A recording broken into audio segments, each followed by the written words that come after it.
Firman Haris dari Yayasan Kota Tua Jakarta. Ya, sejarah singkat Pulau Bidadari, ya, dulu namanya Pulau Sakit ya, dan sebelumnya namanya Island Purmerend ya bahasa Belandanya. Nah, kalau literasi sejarahnya berdasarkan sumber lokal maupun kolonial, pertama kali Pulau Bidadari dan di sekitarnya ini digunakan sebagai tempat peristirahatan ya, pasanggeran atau pelesirannya keluarga Pangeran Jayakarta. Ya. Kemudian setelah mulai datangnya VOC, ya, akhirnya VOC menggunakan pulau ini pertama kali ya, tahun 1679 ya. Jadi ditetapkan bahwa pulau ini akan dibangun rumah sakit lepra atau kusta. Ya. Nah, pertama kali digunakannya sebagai rumah sakit itu tahun 1681 ya. Jadi untuk menampung atau relokasi dari panti kusta di Fort Angke, Batavia.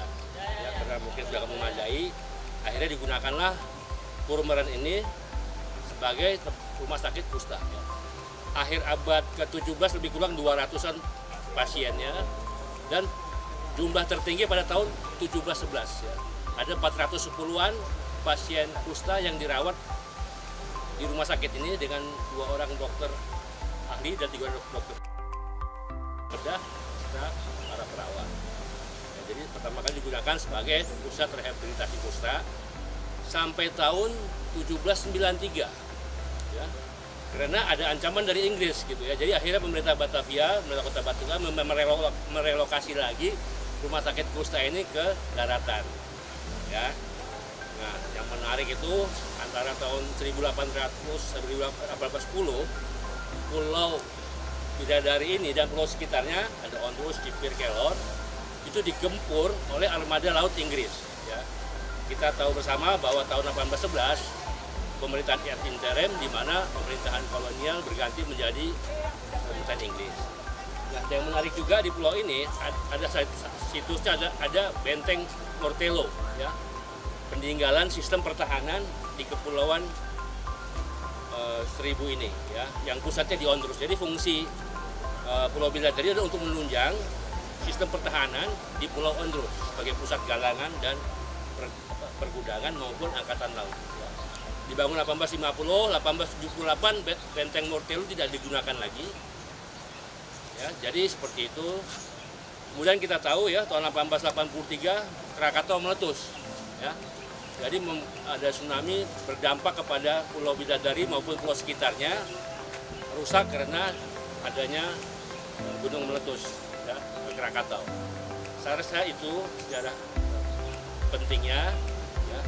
Kemudian setelah itu menjadi gudang ya, jadi nggak digunakan kan ya, karena Ondrus pun sudah ditutup ya. Nah, jadi yang menarik itu kalau kita lihat dari beberapa literasi ya, media Tempo dulu, koran, majalah, awal abad ke-20 penduduk kota Batavia sampai 1941 udah mulai bertamasa ya ke Pulau Purmerend ya, terutama hari Minggu ya, ada beberapa foto kita miliki ya. Nah, mereka udah mulai bertamasa supaya sudah jadi kawasan wisata. Salah satu itu tentu setelah kemerdekaan Pulau Purmerend ya, sebagai nama tempat ya, nama kota-kota di Belanda sebagaimana nama Pulau Seribu disebut dengan Pulau Sakit ya. Apa itu? Disebut dengan Pulau Sakit sampai tahun 1970 Pulau Sakit dirubah menjadi Pulau Bidadari karena tujuannya udah sebagai kawasan resort ya, kawasan destinasi wisata bahari. Tahun 1972 Pulau Bidadari dengan Pulau Ondrus, Kelor dan Cipir menjadi Taman Arkeologi Ondrus, dan terakhir tahun 2015 sebagai kawasan cagar budaya. Ya, saya rasa itu sejarah singkatnya. Brandingnya Bidadari sekarang apa? Gateway to Batavia. Jadi mudah-mudahan sekarang pasca pandemi ini destinasi wisata bisa bangkit kembali ya. Kita bisa berpelesiran lagi ke Kepulauan Seribu khususnya di Pulau Bidadari. Ya, salam wisata bangkit.